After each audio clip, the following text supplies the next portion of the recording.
Hey guys, Helen Hartsmith here again from the Heart of the Witch's Path YouTube channel. Oh goodness, just had a little titter there. Who's ready for another rock video?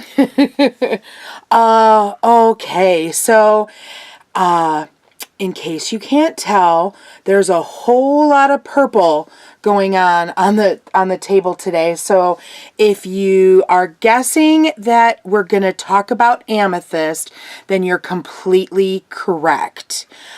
Amethyst is the very first stone that I ever purchased for any kind of a magical intent.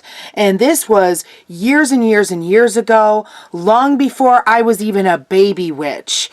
This was back when I was in high school, and there was a little store that I worked at, and they had a few tumbled stones there that had the little prerequisite, little cards with the meanings of the stones and what to use them for and things like that. And amethyst really appealed to me. So this was back when I was very Christian.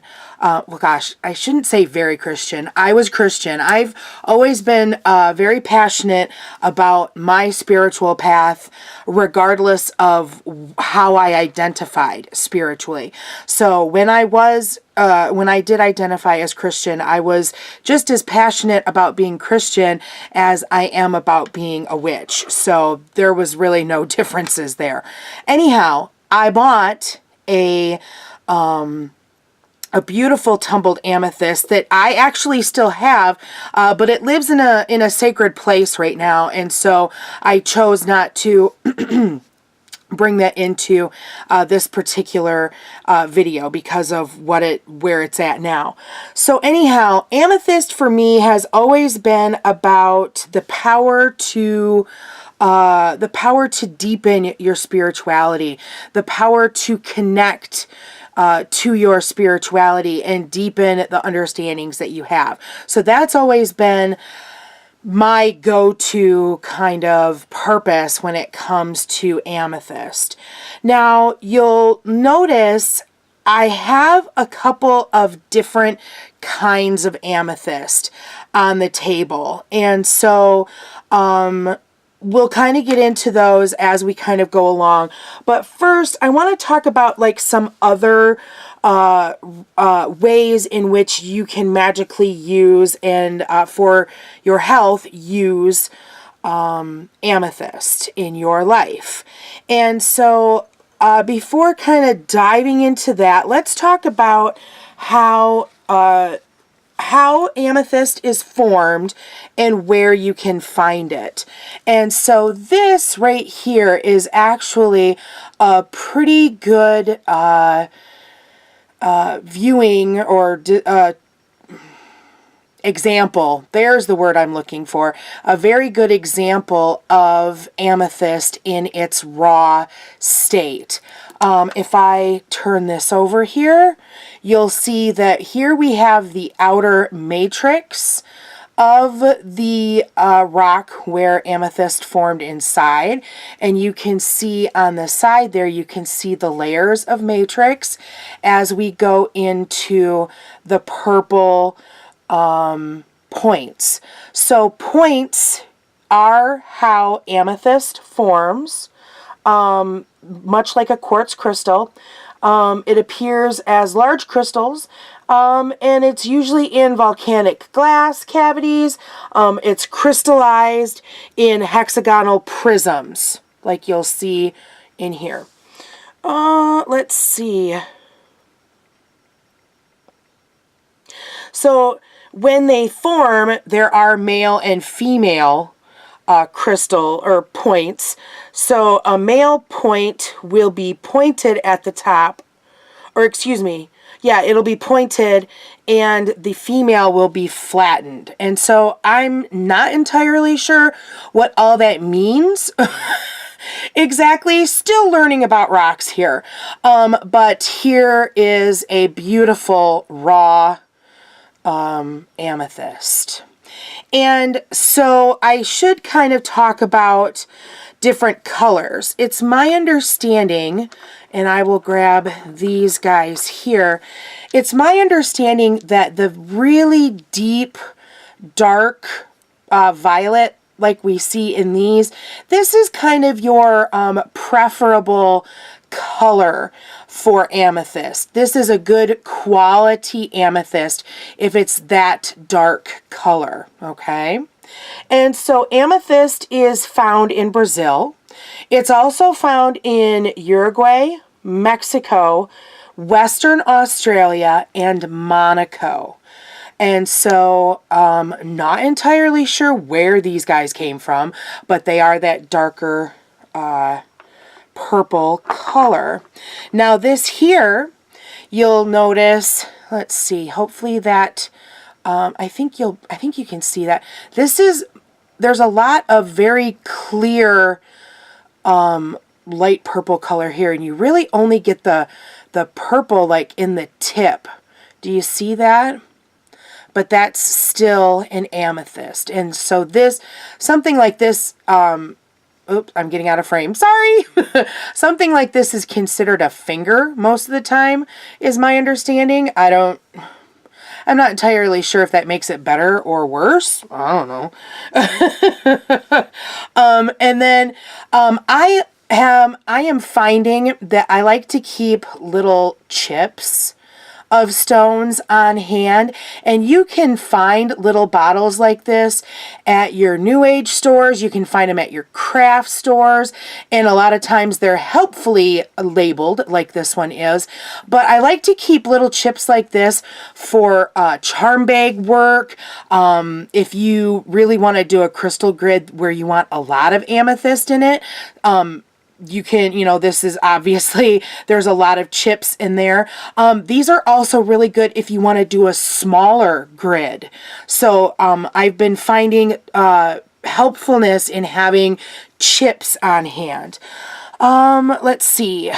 Here is a really nice tower point that I picked up recently. You'll see that there's lots of color variation in there, and that makes for some pretty amethyst. So how else do I use amethyst? Well, for me, I like it because it's good for helping the ease of compulsive and obsessive behavior. It calms an overactive mind, and it increases self-esteem. It's also really good for aiding in sleep. So if you're finding that you're having a hard time sleeping, maybe you want to look at putting a piece under your pillow, or putting a larger piece under your bed. You might even want to look into elixir making, and make a amethyst elixir that you might take prior to bed. So that's always a good way to use it. It's also good for relieving headaches, and so that kind of brings me to this. This is one of the bracelets that I did a video on that I made recently with amethyst, and I've been wearing this a lot lately along with tiger eye. I was getting a lot of bad headaches, and between the two of them, that's helping out quite a bit. And you'll see here, there's some black lava rock. I like to put essential oils on that, and that's really helpful too. So you can it's great to wear amethyst as jewelry. It's also good for enhancing your mind and intuition and insights. And I think a lot of that comes from the fact that, amethyst is connected with our third eye chakra. And so that's, seeing past what's right in front of us and seeing into other things. And so that's definitely our intuition and our insight. So that all kind of plays in with that whole chakra business. Let's see.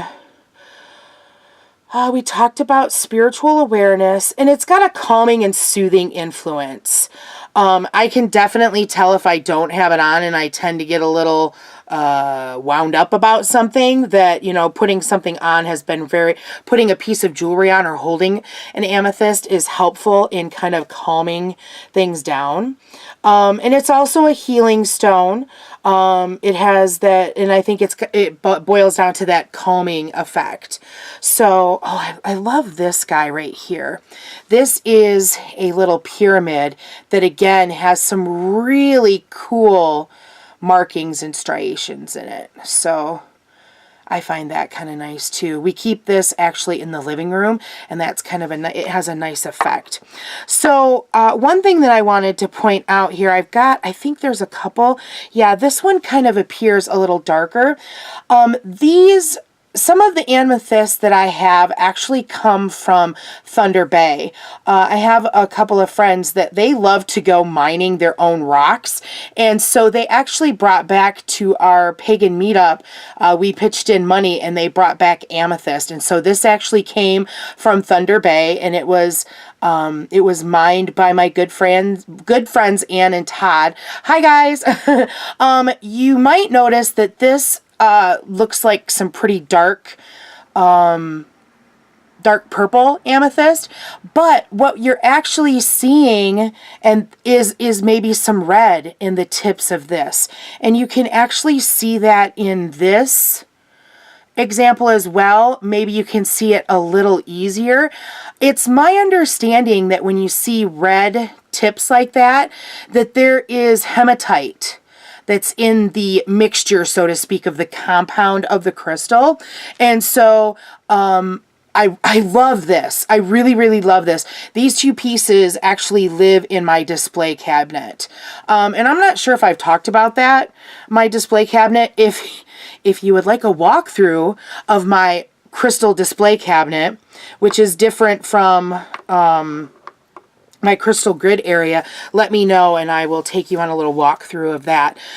So these are kind of some of my favorite pieces that have that hematite that are present there. So the next little things, oh no, let me kind of show these. This is a gift that my coven sister made for me. And so this is just more amethyst beading, and these are more of a irregular bead size, and so that's really pretty. So if you're into beading, you can definitely make some beautiful beadwork with amethyst beads. And I really am kind of geeked to show this guy too. If you'll remember, I don't know how long it's been, but I did some videos about buying chains at Michael's and Joann's, like I have here. This chain actually did come from Michael's, but in the process of finding out about that whole chain thing, I came across this, and it must have been in a Michael's. This is an amethyst pendant with some nice sterling silver. It's a nice sturdy setting that it's in, and guys, I think I paid like $6 or $7 for this pendant, which is like a flipping steal. And what's interesting is I've seen, so it's like the popular, I've got an amethyst and I've got a lapis lazuli, and I've seen rose quartz, but I didn't buy one. But I am seeing these all over now, and I think what people are doing is they're buying these at Michael's and then they're like throwing them on a chain, because the what I paid for was just the pendant, and they're charging like some serious cash for it.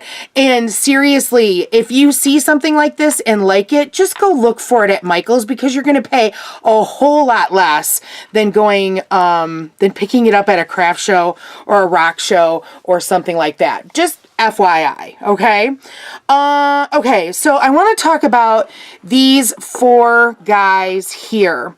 So let's start with like the bigger one first so you can kind of see the markings. So this is an amethyst still, but this is a chevron amethyst.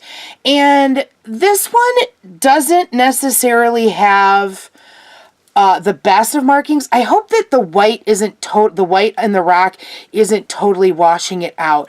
But it's called chevron amethyst because the striations generally will form in a chevron shape. Okay, and so this rock was actually my introduction into, the chevron as a specimen.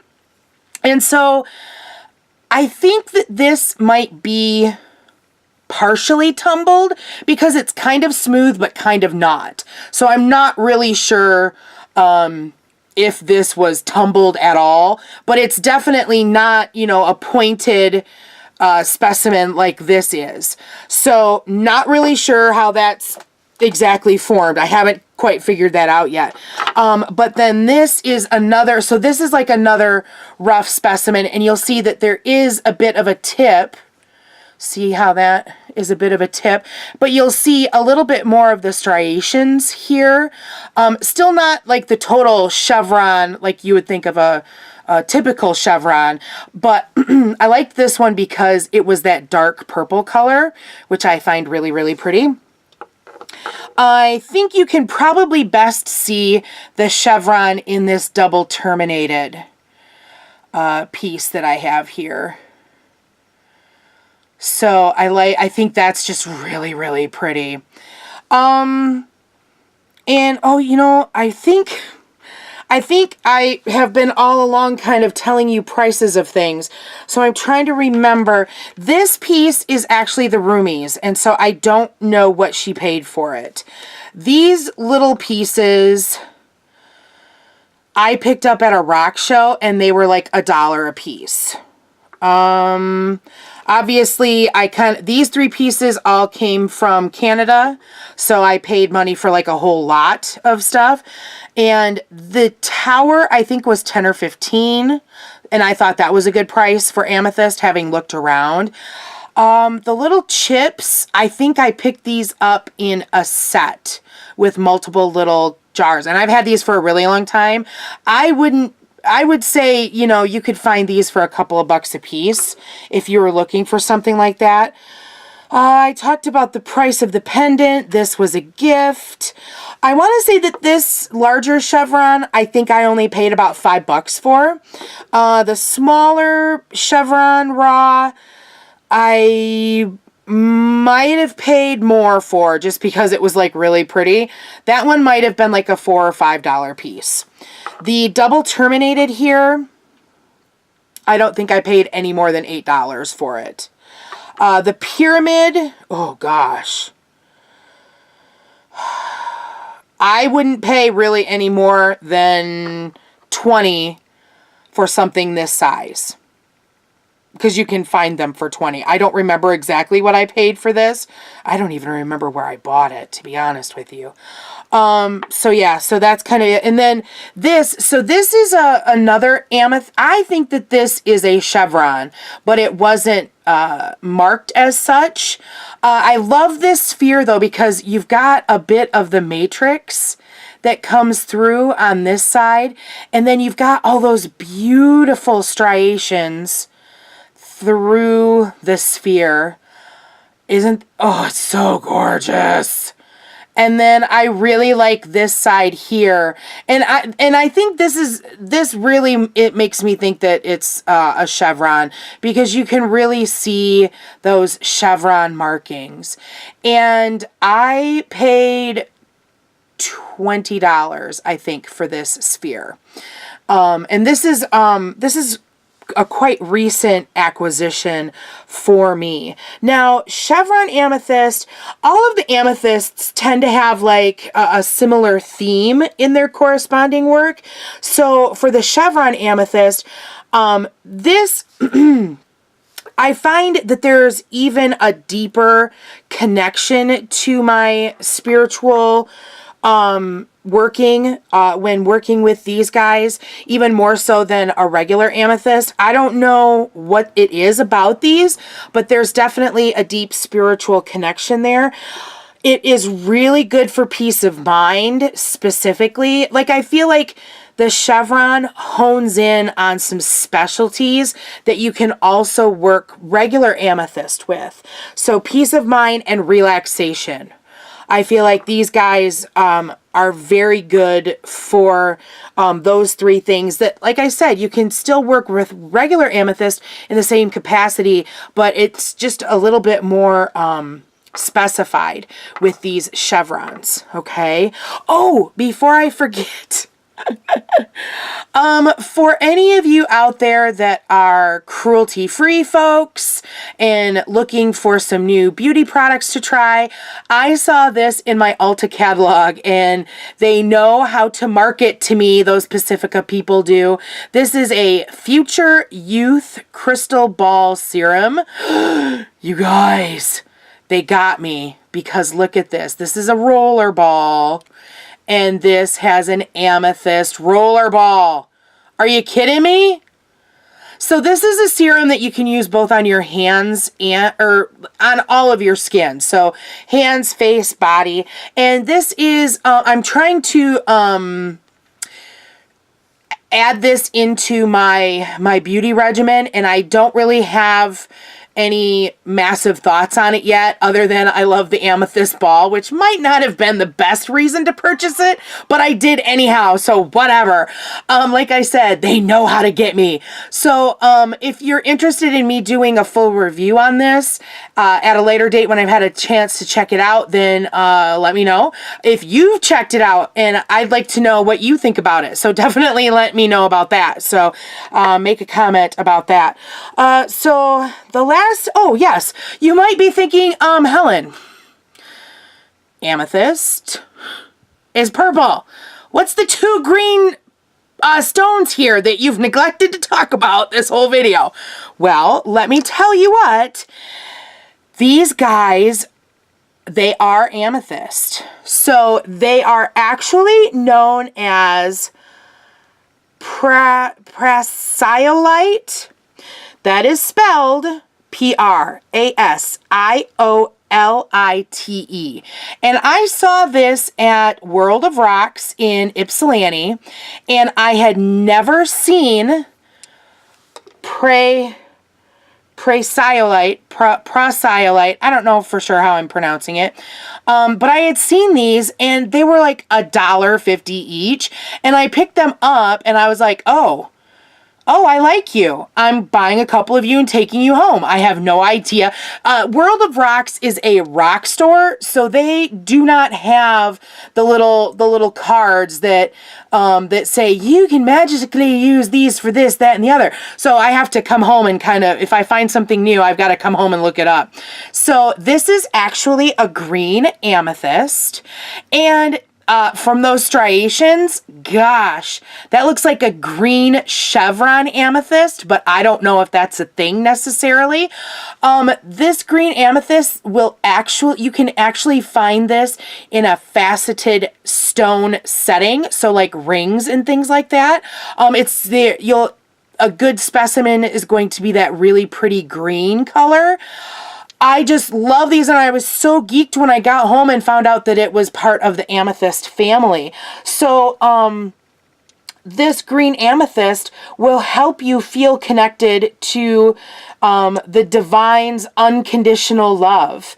And it sparks in originality and courage and self-reliance, which I love that about this. There's also some healing and grounding energy that is part of this, or capable with this stone.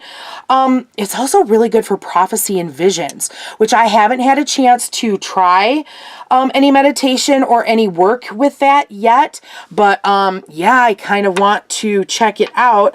It's also really good for clearing negativity, and it attracts prosperity, because it's green, right? And it strengthens the mind, self-expression, and your self-worth. So I'm kind of eager to do some meditation with these guys and see what else I can learn from that. So here we have amethyst. What do you guys think? Do you like amethyst? Have you ever worked with amethyst? Are you inspired now to check it out? I want to know. Is this your favorite stone, or do you not like it? I'd like to know that. Let me know in the comments section below. That's going to be it for this video. Give it a thumbs up if you liked it or learned something from it. If you haven't done so already, hit that subscribe button. We like to have you come back and check out all the videos that we've got going on here at the channel. There's lots of social media links in the description box that I invite you to check out. There's a Facebook page and Instagram and things like that, so please check that stuff out. And I think that's it for this video. Thank you for watching, and thanks for taking the time to walk the path for a little while with me. Until next time, blessed be.